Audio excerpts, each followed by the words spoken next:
ടൂർണമെന്റിൽ മുഴുവനും ശ്വാസതടസ്സം നേരിട്ടു. ഇടക്ക് ചോര ഛർദ്ദിക്കേണ്ടി വന്നു. എന്നാൽ എൻ്റെ മനസ്സിൽ ആദ്യം ഓടിയെത്തിയ ചിന്ത, ഞാൻ ഇന്ത്യക്ക് വേണ്ടി ഇനിയും കളിച്ചിരിക്കും.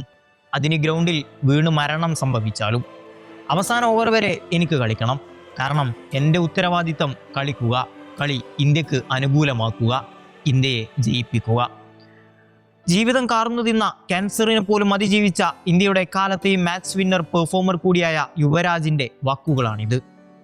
2000 ഒക്ടോബറിൽ കെനിയ ആതിഥേയത്വം വഹിച്ച ICC ചാമ്പ്യൻസ് ട്രോഫി ടൂർണമെന്റിൽ ഇന്ത്യൻ ടീം പങ്കെടുക്കുമ്പോൾ ദാദ എന്ന പടനായകൻ പുഴയിൽ ആടി ഉലഞ്ഞ ഇന്ത്യൻ മധ്യനിരയിൽ യുവരാജാവിനെ പ്രതിഷ്ഠിക്കുമ്പോൾ ലോകമറിഞ്ഞിരുന്നില്ല അത് ജീവിതത്തെ വെല്ലുവിളിക്കാൻ ഉതകുന്ന പോരാളി തന്നെയായിരിക്കുമെന്ന്.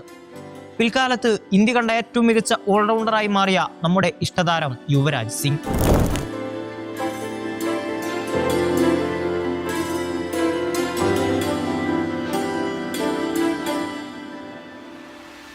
നെയ്റോബി ജിങ്കാന സ്റ്റേഡിയത്തിൽ OCCനെതിരെ നടന്ന ആദ്യ ക്വാളിഫയർ മാച്ചിൽ 2 മണിക്കൂർ നീണ്ടുനിന്ന മാരത്തോൺ പെർഫോമൻസിൽ കളി കണ്ട ഞങ്ങൾ ഉറപ്പിച്ചു, ഞങ്ങളുടെ ഭാവി വാഗ്ദാനമാണ്.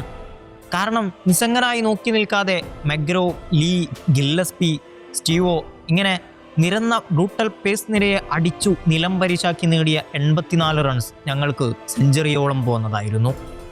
കാരണം ഗംഗാരുക്കൾ ആ സമയത്ത് ക്രിക്കറ്റിൽ അത്രയും ശക്തരായിരുന്നു. അങ്ങയുടെ ഇന്നിങ്സിൽ നിന്ന് അന്ന് തന്നെ വ്യക്തമായ കാര്യം, കുറഞ്ഞ പന്തുകളിൽ കൂടുതൽ റൺസ്.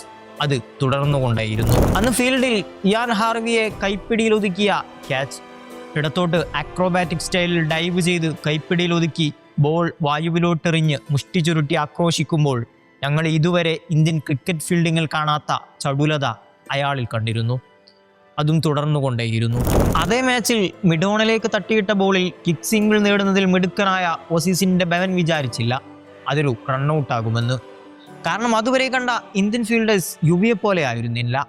മിന്നൽ വേഗതയിൽ ബോൾ കയ്യിലൊതുക്കി ഡയറക്ട് ത്രോയിലൂടെ നോൺ സ്ട്രൈക്കർ എൻഡിലെ വിക്കറ്റ് തെറിപ്പിച്ചു. ഇതിന്റെ തുടർച്ചയെന്ന പോലെ 30 യാർഡ് സർക്കിളിനകത്ത് ഓടിച്ചാടി കഴുകൻ കണ്ണുകളുമായി പോയിന്റിലും നമ്മൾ അക്രോബാറ്റിക് പ്രകടനങ്ങൾ കണ്ടുകൊണ്ടേയിരുന്നു. ആ മാച്ചിൽ OCCന്റെ നെഞ്ചത്ത് ആണിയടിച്ച് മാൻ ഓഫ് ദി മാച്ചായി മടങ്ങി ടൂർണമെന്റിലെ എമേർജിംഗ് ചാമ്പ്യനായി തിരഞ്ഞെടുക്കപ്പെട്ടപ്പോൾ അക്ഷരം പ്രതി നിരീക്ഷകർ ഒന്നടങ്കം പറഞ്ഞു, ഈ പ്രതിഭയെ ദാദ സമ്മാനിച്ചത് ഇന്ത്യൻ ക്രിക്കറ്റിനല്ല, മറിച്ച് ലോക ക്രിക്കറ്റിനാണ്.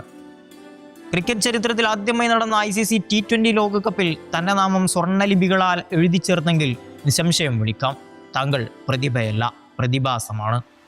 കിങ്സ്മെഡ് മൈതാനത്ത് ഫ്ലിൻറ്റ് ഓഫ് സായിപ്പ് 18ാം ഓവറിൽ ചൊറിഞ്ഞപ്പോൾ അടുത്ത ഓവർ എറിയാൻ വന്ന ബ്രോഡിനെയാണ് UV മാന്തിപ്പൊളിച്ചത്.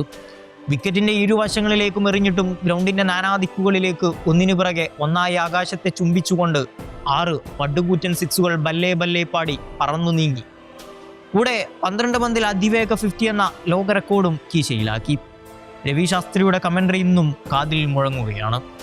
6 sixes in an over. Yuvraj Singh finishes things of in style. First time happened in the history of 2020 cricket. ഇതൊക്കെ കണ്ട് ഗാലറി ഇളകുമ്പോൾ ഫ്ലിൻറ്റ് ഓഫിനും കോളിംഗ്വുഡിനും മൂക്കത്ത് വിരൽ വെച്ച് നോക്കി നിൽക്കാനേ കഴിഞ്ഞുള്ളൂ. എത്ര വലിയ ബോളറായി മാറിയാലും ഇന്നും ബ്രോഡ് ഈ ഇന്നിങ്സിനെ ഓർക്കുമ്പോൾ മനസ്സിന്റെ അടിത്തട്ടിൽ പേടി സ്വപ്നമായിരിക്കും.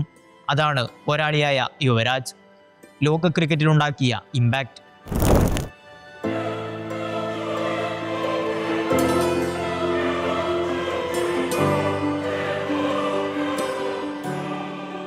തൻ്റെതായ സാമ്രാജ്യത്തിലെ കിരീടം വെക്കാത്ത യുവരാജാവ്.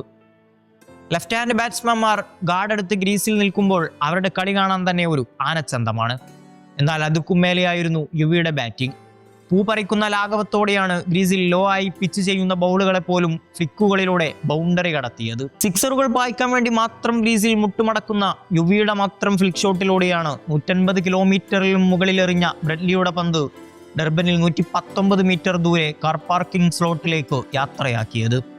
ഇതൊക്കെ നിങ്ങളെ കൊണ്ടേ കഴിയൂ, നമുക്ക് വെറുതെ കണ്ടിരിക്കാം. അൺലീഷ്ഡ് യുവരാജ്. ഹൈബാക്ക് ലിഫ്റ്റോട് കൂടെ ബാറ്റിന്റെ ഫേസ് ഓപ്പൺ ചെയ്താൽ ഏത് പന്തും വിശ്രമിക്കുന്നത് ഗാലറിയിലായിരിക്കും. വിക്കറ്റിൽ റൂം ചെയ്തു ഇൻ ആൻഡ് ഔട്ട് കളിക്കുന്ന കവർ ഡ്രൈവ് കാണാൻ നമുക്ക് നയന മനോഹരമാണ്. ലോങ് ഓണിന് മുകളിലൂടെ പറത്തുന്ന ലോഫ്റ്റഡ് ഷോട്ടുകൾ, ഡീപ്പ് മിഡ് വിക്കറ്റിന് മുകളിലൂടെയുള്ള സ്വീപ്പ് ഷോട്ട്സുകൾ, സ്ക്വയർ ലെഗ്, ഫൈൻ ലെഗ് ബൗണ്ടറികൾക്ക് മുകളിലൂടെ പാറിപ്പറക്കുന്ന ഫ്ലിക്കുകൾ, കവർ ബൗണ്ടറികളിലേക്ക് തിരിച്ചുവിട്ടിരുന്ന ഓഫ് ഡ്രൈവുകൾ, ഗ്രൗണ്ടിനെ സൂക്ഷ്മം കീറിമുറിച്ച സ്ട്രൈറ്റ് ഡ്രൈവുകൾ. അങ്ങനെ കണ്ണഞ്ചിപ്പിക്കുന്ന ചുരുക്കം ചില പ്രതിഭകളിൽ ഒരാളായിരുന്നു എന്റർടൈനർ കൂടിയായ യുവി. തൻ്റെ 25ാം ജന്മദിനം മൊഹാലിയിൽ ആഘോഷിച്ചത് 25 പന്തുകളിൽ നിന്നും 60 റൺസ് നേടി ലങ്കാദഹനത്തിലൂടെയായിരുന്നു.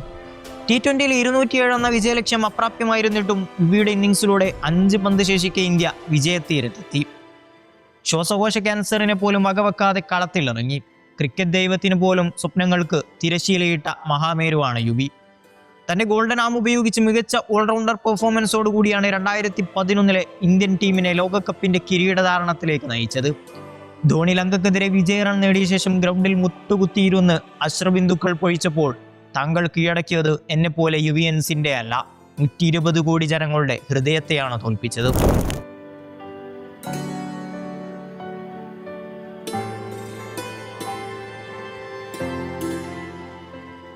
തന്നെ കൊന്നാലും തോൽക്കില്ല എന്ന് വെല്ലുവിളിച്ച് വീണ്ടും ഗ്രൗണ്ടിലേക്ക് തിരിച്ചുവരവ് നടത്തി.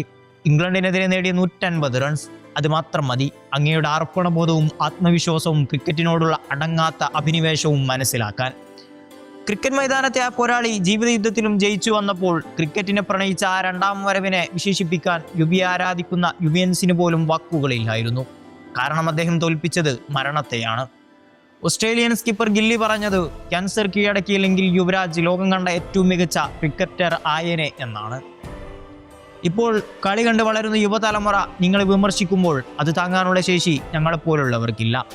കണക്ക് പുസ്തകം കാണിച്ച് പരിഹസിക്കുന്നവരോടും പുച്ഛിക്കുന്നവരോടും ഒന്നേ പറയാനുള്ളൂ, യുവി ഞങ്ങൾക്കൊന്നും വീരപുരുഷനാണ്.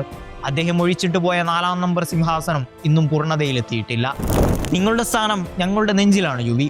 അർഹിച്ച് വിടവാങ്ങൽ കിട്ടാത്ത താങ്കൾ ആരുടെയും മുന്നിൽ മുട്ടുമടക്കേണ്ടവനല്ല.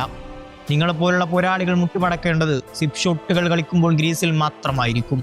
നിങ്ങൾക്ക് മുന്നിൽ പകരക്കാരില്ല, പകരം വെക്കാനും കഴിയില്ല. The real Warrier.